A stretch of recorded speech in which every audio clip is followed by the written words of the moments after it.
There's a reason why this is called His Return, a Survivor's Guide. This is just to help you understand what is coming. There's still going to be a lot of questions and unanswered things, as we come to the conclusion of this, but at least this gives you something to work with so that you can study the scriptures yourself and find more meaning in what is being presented to you. The sign of his coming. The remaining unanswered part of the disciples' question is, what will be the sign of your coming? Matthew 24:38 says, "At that time the sign of the Son of Man will appear in the sky, and all the nations of the earth will mourn." This is the indicator we are looking for. Therefore, the preceding verses are an explanation of the events leading up to Christ's return. The abomination of desolation. Matthew 24:15 and 16. So when you see, standing in the holy place, the abomination that causes desolation, spoken of through the prophet Daniel, let the reader understand. Then let those who are in Judea flee to the mountains. The main subject here is the abomination that causes desolation. The abomination of desolation that Jesus and Daniel speak of is the sacrificing of a pig in the Jewish temple in Jerusalem.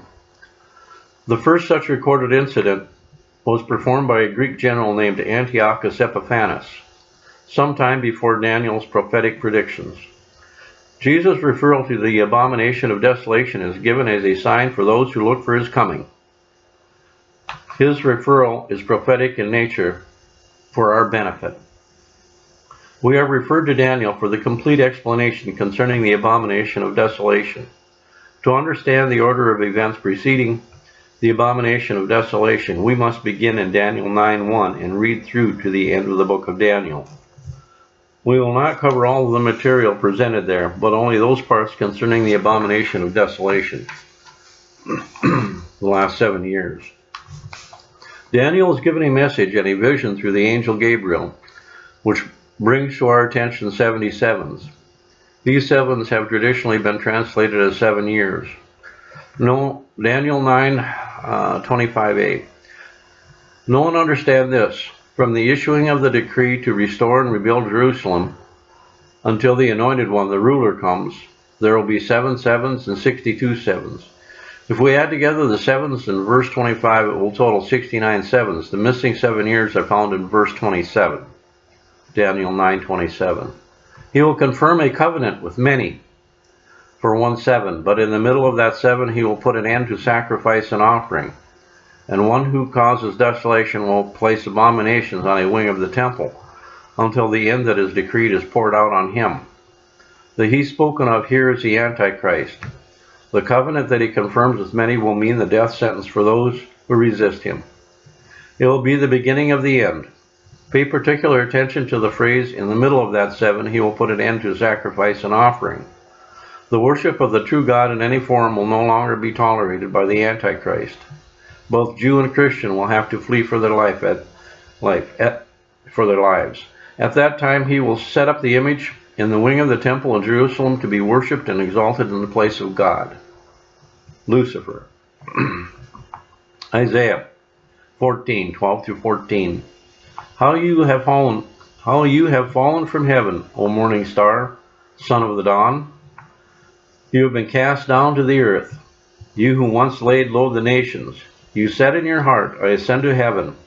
I will raise my throne above the stars of God. I will sit enthroned on the Mount of Assembly, on the utmost heights of the sacred mountain. I will ascend above the tops of the clouds. I will make myself like the Most High. Before the creation of man, the self-exaltation of Lucifer caused him to rebel against God. He wanted control of heaven and the glory of God. At long last, the world will pay him homage, but it will be a bloody, corrupted honor. I know I'm going through this quite fast, but there's so much in here, and it's going to take some time for you to search things out. So you can always stop the tape and back up and go forward and do whatever else you want, but we're going to try to get as much in here as we possibly can. Daniel's last day prophecies. Daniel 9:27 is the first mention of the abomination of desolation, and is written of 2 more times in following verses. The next verse to address the abomination is in Daniel 11:31. But verse 30 gives us an indication of the Antichrist's methods of persuasion, the abomination. Daniel 11:30 and 31. Ships off the coastlands will oppose him, and he will lose heart. Then he will return and show favor to those who forsake the holy covenant. His armed forces will rise up to desecrate the temple fortress and will abolish the daily sacrifice. Then they will set up the abomination that causes desolation. Note that verse 31 says that the daily sacrifice will be abolished. That is different in meaning from Daniel 9:27, where it says he'll put an end to sacrifice and offering. It is a notable difference that holds major significance. The resistance. Daniel 11:32 through 35.